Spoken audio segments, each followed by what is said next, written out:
Will Captain America be able to help his friends and family escape the Skydream? And what other evil machinations is Eaglestar trying to hide? Well, let's hop into the pages of Sam Wilson Captain America issue number 3 and number 4 as we find out what happens next together, shall we? So then, picking up directly from where the last issue left off, Sam, alongside his sidekick Falcon 2, cousin Billy, and even the returning Josiah X had been brainwashed into servitude by Eaglestar and their evil CEO Harmon. In his mentally compromised state, Sam goes on about how great this is to work side by side with people who look just like him, who see him. Truly, this is everything Sam and Billy's grandfather wanted for them back on his own farm, only of course that's not the case at all. After all, Grandpa Wilson was a proud man who was more than happy to work on land that he himself owned. This is something else completely. Surprisingly though, Sam's very positive memories of his grandfather are just part of the thing that ends up breaking the brainwashing. It's actually his psychic connection to Red Wing, if he can believe it, that ends up pushing Sam over the edge. He remembers such important moments from his own life, like the death of his own father and even the time he spent as Snap Wilson. Oh my god, I didn't think Marvel liked to remind people of that era in Sam's life anymore. This ends up doing the trick and snapping Sam back to reality by reminding him of all he's lost and all he still needs to do as Captain America. It's not long after that he's able to actually shake some sense into cousin Billy too, who actually feels worse about the brainwashing than just about anyone else. Remember, she's the business-oriented one, always looking for an angle, always looking for a come-up. And yet, unfortunately, her interest in Eaglestar almost got her and her cousin trapped forever. Now, how exactly is Harmon brainwashing not only the heroes, but all these poor, disenfranchised black and brown farmers into serving Eaglestar's agricultural dreams? Well, apparently, it's through the use of a special weaponized gas, made only possible by, you guessed it, that rogue Wakandan scientist we saw all the way back in issue 1. Apparently this stuff is in the misters, meaning everyone regularly gets doused with the mind-altering chemicals, but actually it gets worse too, because Eaglestar and Harmon are also working on implants like the ones they use to keep Maverick the Red Hulk in line and doing their dirty work for the company, despite him actually being a pretty solid dude and also probably the reason all of these ex-military folk are here as well. Sam gets Falcon and Shadow Soldier back to themselves, but then a major debate starts over what they're to do next. They can't just simply start wrecking up the place, or they're just going to turn all of these poor farmers against them like they did the last time. Once again, Josiah seemingly gives Sam a harder time than just about anyone, if only so he can take this opportunity to remind the readers of his own sad origin story. Seriously, they go through basically the whole thing. And I mean, yeah, I guess enough time has gone now that there's probably a good chance new readers out there picking up this book probably have no idea who Josiah is, how he was left on a church's doorstep as a baby, never knowing his parents or his legacy as a clone, joining the American military only to be betrayed and left for dead by the brass, being thrown in prison for his ideals, finding healing and solace in Islam before eventually actually being reunited with his extended family.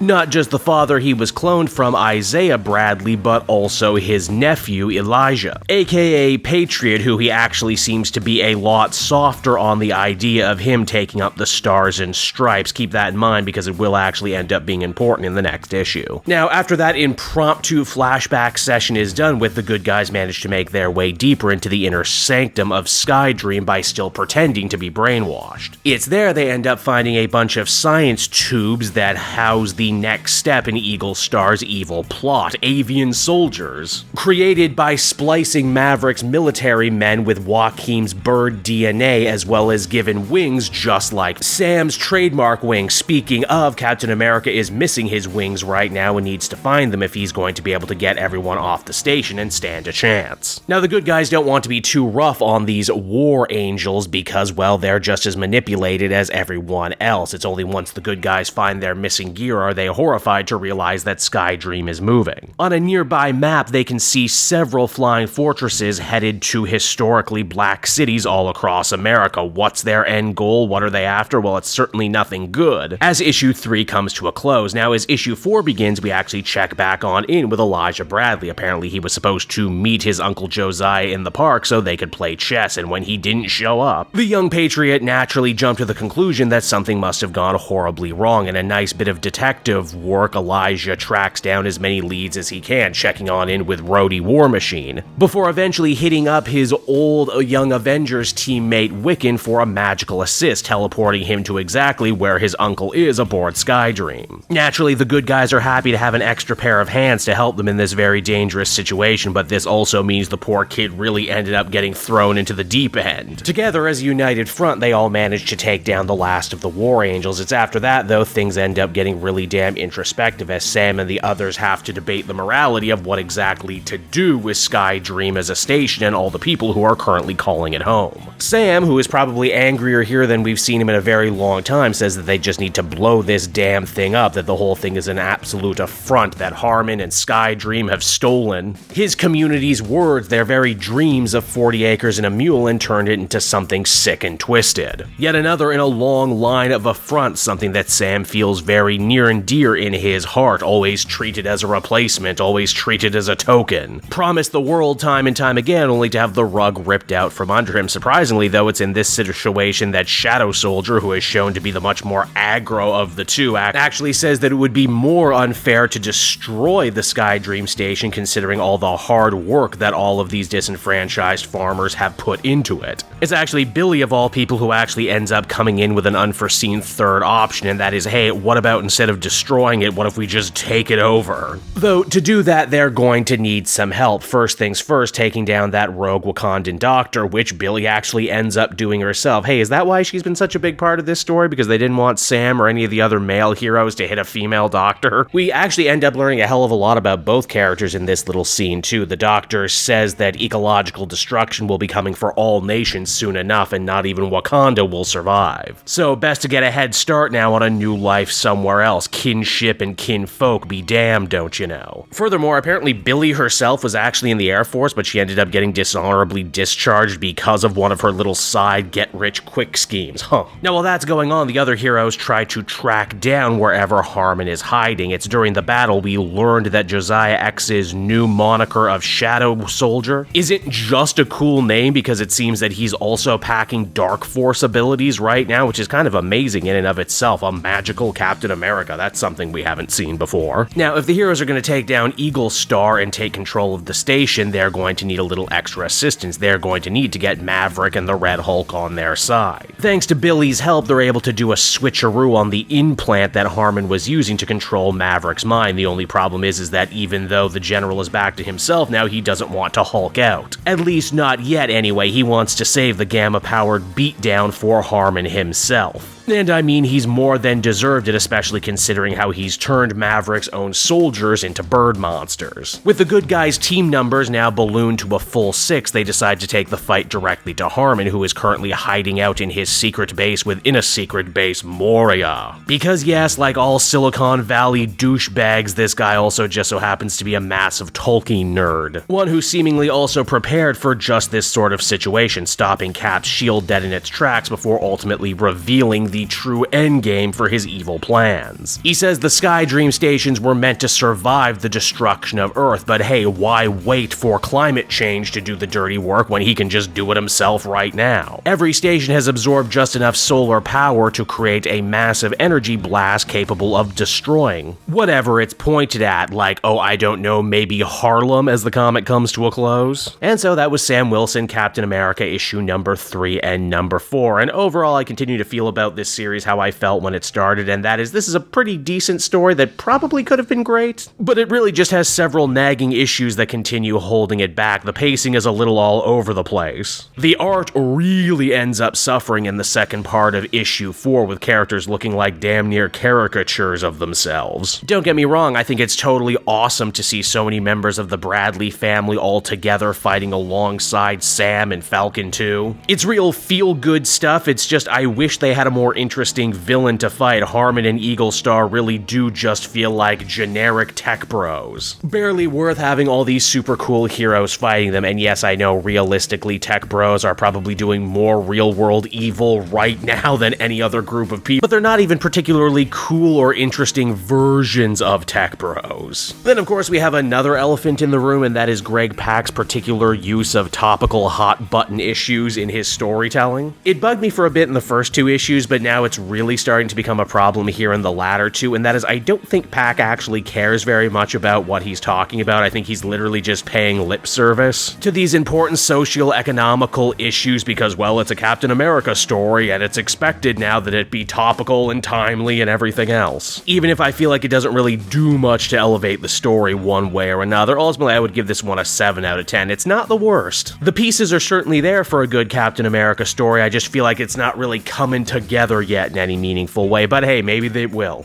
Hey there everyone, it's your old pal Cape Joel again, thanking you so much for watching to the end of the video. I hope you enjoyed it, and if you did, why not check out my Amazon link down in the description. Yes, that's right, the Cape Joel channel officially has its own Amazon storefront now. You can pick up a comic or anything else for that matter, and if you did, you'd really be helping me in the channel. So with that out of the way everyone, I will see you again next time. Bye-bye.